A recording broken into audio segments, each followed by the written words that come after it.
Another observation I'd like to make on the Jonbenet Ramsey case is that the assailant, the killer, as he or she approached the child's room, which she slept on a room on her own, how would that assailant go about taking that child and remain in complete silence and remain undetected, undiscovered by the parents? As it did not play out, however, the assailant did escape, did evade detection, and apparently did remain in complete silence, if in fact it was a outside intruder, of course. If you change the narrative to an inside assailant, inside perpetrator, then everything changes as far as escaping and not making any noise, being undetected. None of that would apply, at least if both parents are up and are aware of what's going on, whether accidental or not. So the assailant, presumably, if again it's an outsider, walks into the room, evading detection by the parents and Jonbenet's brother, which was already also sleeping in the house, presumably. So he or she evades detection as he enters the room. How would he or she go about evading detection as he or she wakes that child up? Apparently, the child was not immediately sedated, struck, or killed, or maimed, or rendered unconscious at that time, because it is believed, per the evidence available, that the strike came after the suffocation or the strangulation by the garrote. So there must have been some sort of presumably molestation and who knows what else while the assailant was strangulating the child. That is what is assumed. And the strike to the head came after. That is what has been determined by the medical evidence, by the autopsy and other pieces of evidence. So there was no sign of any chemical being used to render the child incapable or unconscious, like some sort of chemical to the nose with a rag or whatever. There was none of that came by the investigation.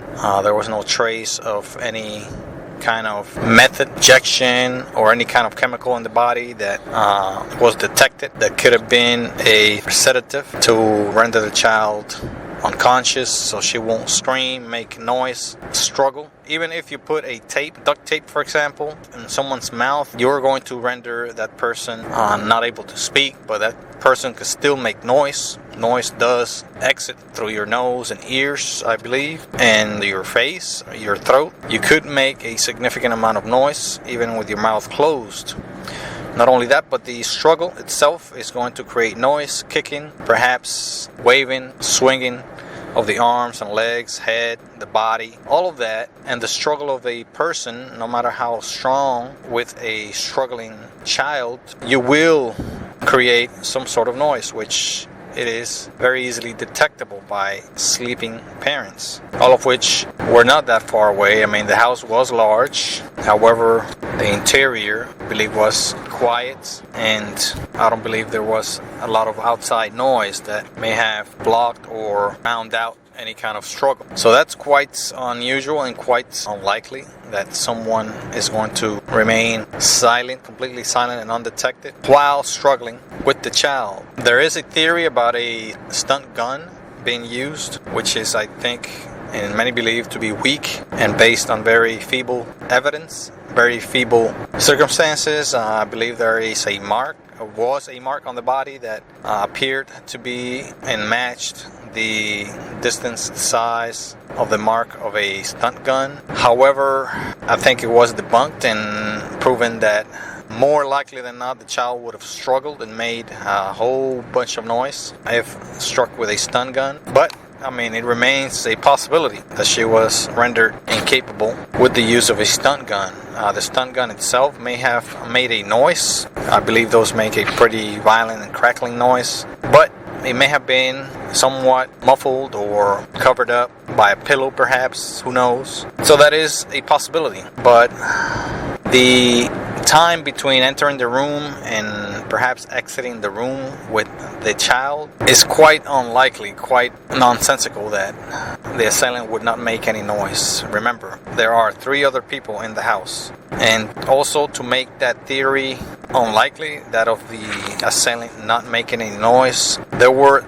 two persons in the neighborhood that recall, or at least they claim they heard a very loud screech or cry or holler coming from the house, I believe around 1 in the morning, somewhere around that time. And they may corroborate each other because of the time range that they made the claim. I believe it was two persons.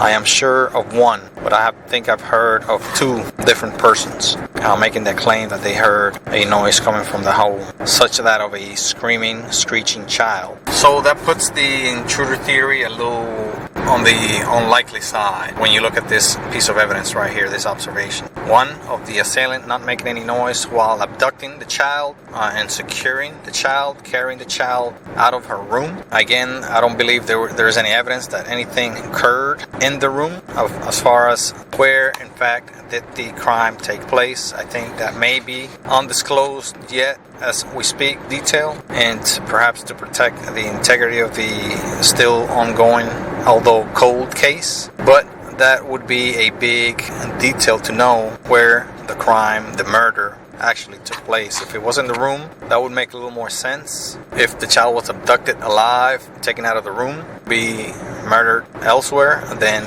that would make it less likely that the assailant did not get detected, because again, the child would put up a fight, at least a brief struggle. Again, no sedatives were detected. The stun gun theory is weak and feeble and unlikely, and unless the strike came first, which again, pathologists and specialists determined that it came second from the strangulation. So the strangulation is also thought to be some sort of torture, which probably took some time to perform, to complete, sadly enough, and the strike came last. And according to Cyril Wecht, which is a specialist in the field, he believes that, along with probably others, that the blow came after, while the child was still alive, but just barely alive, according to him, probably others. So I'd like to hear your comments on this. This is evidence, I believe, that puts the intruder theory